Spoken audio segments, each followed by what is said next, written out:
Are कबे निताई चांद करुणा होई बे संसार वासना मोरा कबे तुच्छ हबे। तो इस भजन में नरोत्तम दास ठाकुर कह रहे हैं कि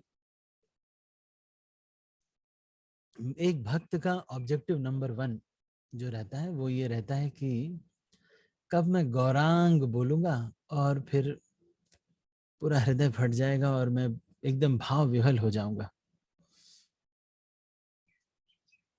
इसमें हमने ये चर्चा की थी कि कई बार हरी हरी अगर कोई बोले तो उसमें नयन से आंसू गिरने लगे, और वास्तव में ये हो भी सकता है। कई बार हम देखते हैं कि किसी किसी को अपने कुत्ते से बहुत प्रेम हो जाता है। अमेरिका में एक व्यक्ति था जिसका जो जिट्टू कृष्णमूर्ति की किताबें पढ़ता था, और जिट्टू कृष्णमूर्ति से बहुत इम्प्रेस होकर के उसने अपने कुत्ते का नाम कृष्णा रख दिया था। तो एक दिन वो कुत्ता कहीं भाग गया, तो दिन भर कुत्ते के कॉन्शियसनेस में वो कृष्णा कृष्णा कृष्णा कृष्णा खोजता रहा। कृष्णा कहाँ है, कृष्णा कहाँ है, तो पूछते, आपने देखा है हमारे एक कुत्ता था कृष्णा, हमारा एक दिन एक कुत्ता हमारे कृष्णा को देखा है। तो एक बार एक भक्त को भी मिले, भक्त से बोला कि भाई आपने कृष्णा को देखा है, वो कहाँ है, मतलब आपने देखा है मेरे कृष्णा को। वो भक्त ने सोचा कि अरे ये कौन आ गया जो कि कृष्ण को ऐसे रोड पे खोज रहा है।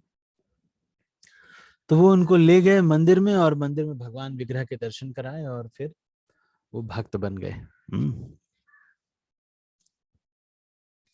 अब ऑब्जेक्टिव नंबर 2 जो कि एक भक्त का होता है वो ये होता है कि कब ये नित्यानंद प्रभु के जो प्रतिनिधि हैं, नित्यानंद प्रभु के जो गुरुदेव, जो नित्यानंद प्रभु के प्रतिनिधि हैं, ये मेरे ऊपर कृपा करेंगे, और उस कृपा की वजह से मेरे अंदर जो संसार वासना है वो खत्म हो जाएगी।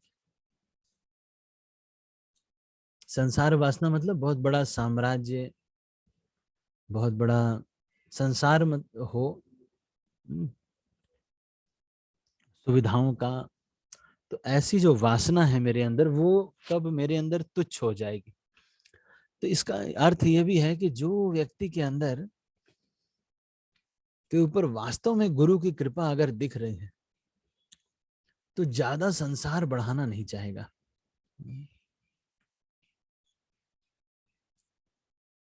अगर किसी के ऊपर वास्तव में नित्यानंद प्रभु की कृपा, गुरु की कृपा हो गई है, तो वो ज्यादा संसार नहीं बढ़ाना चाहेगा, या संसार की चीजों की वासना। वासना का मतलब ये है कि कुछ भी करो तो वही याद आता है।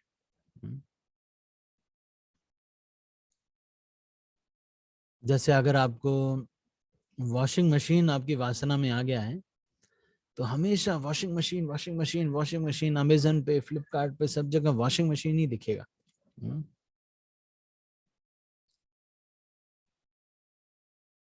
तो आर कबे निताई चांदेर करुणा होई बे संसार वासना मोरा कबे तुच्छ हबे। तो गुरु की कृपा से संसार जो है बहुत छोटा लगने लगे, ऐसा लगेगा कि क्या है ये स्त्री पुरुष का संग, कोई बहुत बड़ी चीज तो है नहीं, जस्ट ये कुछ बहुत बड़ा चीज नहीं है, उसको इतना बड़ा बना दिया गया है। मूवीज में बार बार दिखाते हैं, सब जगह दिखाते हैं, तो लेकिन ये तुच्छ चीज है, थोड़ा सा क्षणिक सुख है।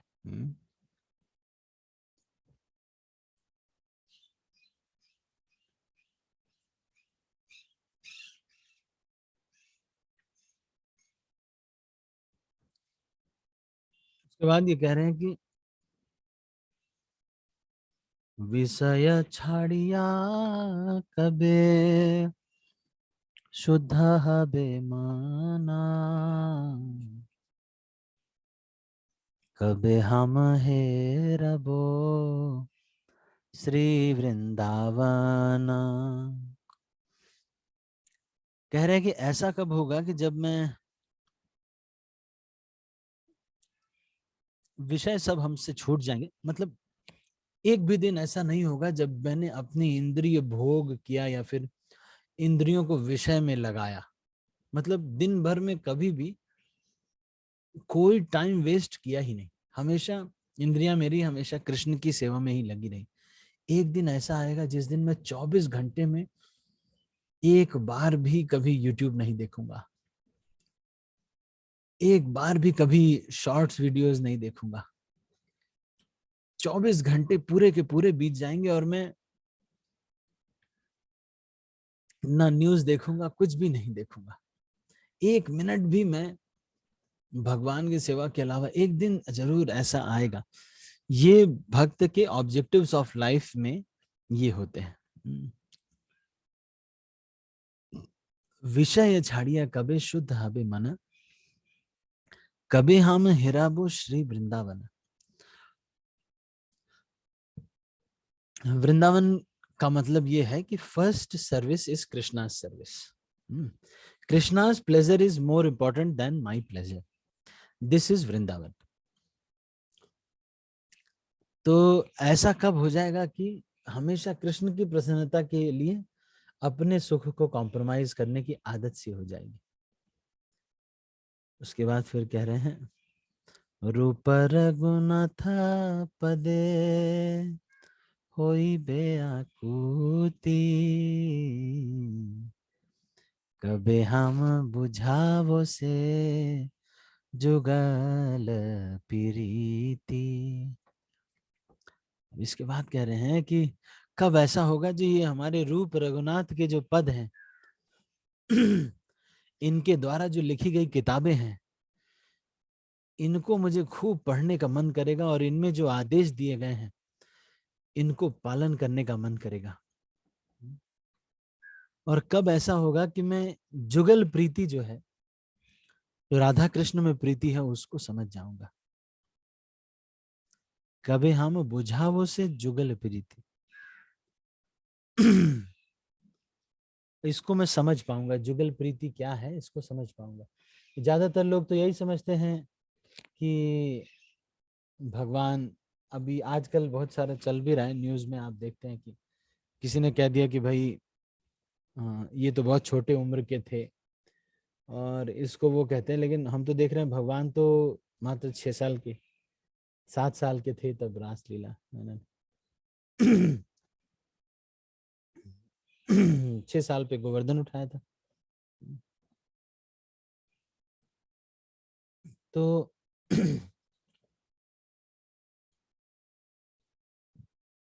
रूप रघुनाथ पदे होइबे आकुति, मतलब कब ऐसा होगा कि बहुत अचरज से, बहुत आतुरता से मैं इन शास्त्रों को पढ़ूंगा, आतुरता से कि देखें जरा ये क्या कह रहे हैं नरोत्तम दास ठाकुर हमसे। अच्छा, मेरे लिए लिखा नरोत्तम दास ठाकुर ने। मैं तो सोचता था कि ये सब किताबें हैं इस्कॉन में चलती हैं इसलिए पढ़ना होता है ऐसा नहीं है। पर्सनली आपके लिए सोच करके नरोत्तम दास ठाकुर ने लिखा है। तो क्या लिखा है, रूप रघुनाथ पदे रहूं मोर आशा, प्रार्थना करो ये सदा नरोत्तम दास। उसके बाद फिर कह रहे हैं कि कब ऐसा होगा कि रूप रघुनाथ के जो आदेश हैं, पद, जहां पे भी पद लिखा होता है, पदे या चरण या लोटस फीट जहां भी लिखा होता है, इसका मतलब अक्सर यही होता है कि उनके आदेश। तो रूप रघुनाथ के आदेशों में या उनके चरणों में मेरी कब मेरी आशा रहेगी। यही मेरी आशा है रूप रहु मोर आश, रूप रघुनाथ पदे, इनके चरण कमल मिले, मतलब इनका दासत्व मिले, प्रार्थना करो ये सदा नरोत्तम दास। तो ये प्रार्थना कर रहे हैं। तो 5 चीज जो कि एक भक्त के जीवन का एस्पिरेशन है। बस मैं आता हूँ, 2 मिनट 3 मिनट।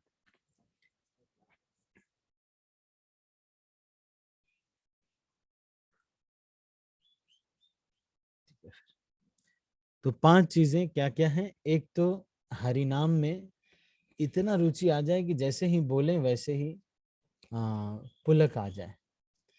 दूसरा ये हो जाए कि ऐसी गुरु की कृपा मिले कि संसार की कोई चीज पसंद ही ना आए, बहुत अच्छी ना लगे। और तीसरा ये चीज की, और विषयों के विषय सारे छूट जाएं, मतलब विषयों के विषय सारे छूट जाएं, और वृंदावन वाली मतलब भगवान की सेवा को हमें हमेशा प्रायोरिटी में समझूं, अपनी सेवा से, अपने फायदे से। कब ऐसा होगा? और चौथा क्या होगा कि कब ये शास्त्रों का अध्ययन में मेरी रुचि बढ़ेगी, और युगल से प्रीति, युगल किशोर से प्रीति बढ़ेगी। उसके बाद फिर कब ऐसा होगा कि रूप रघुनाथ के चरणों में आशा मेरी रहेगी, और प्रार्थना, नरोत्तम दास ठाकुर यही प्रार्थना करते हैं कि इनकी जो है दासत्व तो मुझे मिले। तो दासत्व तो भी एक रूप रघुनाथ या फिर इनके प्रतिनिधि का दासत्व तो मिले। ये 5 जो हैं एक भक्त के जीवन में उसके एस्पिरेशंस होते हैं। अब इन एस्पिरेशंस के अनुसार अपना टाइम शेड्यूल बनाना चाहिए एक भक्त को। ये प्राप्त करना है। Objectives of life are these. So now I have to invest my time in this way so that I achieve these 5 things. एक तो शास्त्रों में रुचि, दूसरा युगल प्रीति को समझ में आ जाए, तीसरा रूप और रघुनाथ चैतन्य जो प्रतिनिधि हैं उनके आदेश और उनके दासत्व में रुचि, फिर विषय छूट जाए और भगवान की सेवा बाकी किसी की सेवा से प्रायोरिटी पे आ जाए, और गुरु की कृपा से संसार वासना खत्म हो जाए। तो इस तरह से 5-6 जो है ये क्या है, एस्पिरेशंस। एक भक्त के जो चाहता है वो करना, वो ये है। आप देखेंगे इसमें से कोई भी चीज आपकी मेहनत से नहीं मिल सकता, ये सब कृपा से ही मिलता है। आज इस भजन को हमने पढ़ा, आप लोग भी इसको पढ़ने का प्रयास कीजिएगा, इसको गाने का प्रयास कीजिएगा। गौरांग बोलिते हबे पुलक शरीर, हरि हरि बोलिते नयने बबिन। ठीक है, तो मैं अभी इसको यहीं पर समाप्त करता हूँ, और इस भजन को हमने कर लिया। अब अगला भजन हम कल करेंगे। ठीक है, मैं सब भक्तों को अनम्यूट कर रहा हूँ, और रामचंद्र प्रभु मैं आपको होस्ट बना रहा हूँ, तो आप हरे कृष्ण प्रभु जी दंडवत प्रणाम। षडभुज प्रभु। हरे कृष्ण प्रभु जी दंडवत प्रणाम। हरे कृष्ण प्रभु जी दंडवत प्रणाम। हरे कृष्ण प्रभु जी हरे दंडवत कृष्ण प्रणाम। प्रभु जी दंडवत प्रणाम। हरे कृष्ण प्रभु जी दंडवत प्रणाम। हरे कृष्ण प्रभु जी दंडवत प्रणाम। हरे कृष्ण प्रभु जी दंडवत प्रणाम। हरे कृष्ण माता जी प्रभु जी दंडवत प्रणाम। हरे कृष्ण प्रभु जी दंडवत प्रणाम।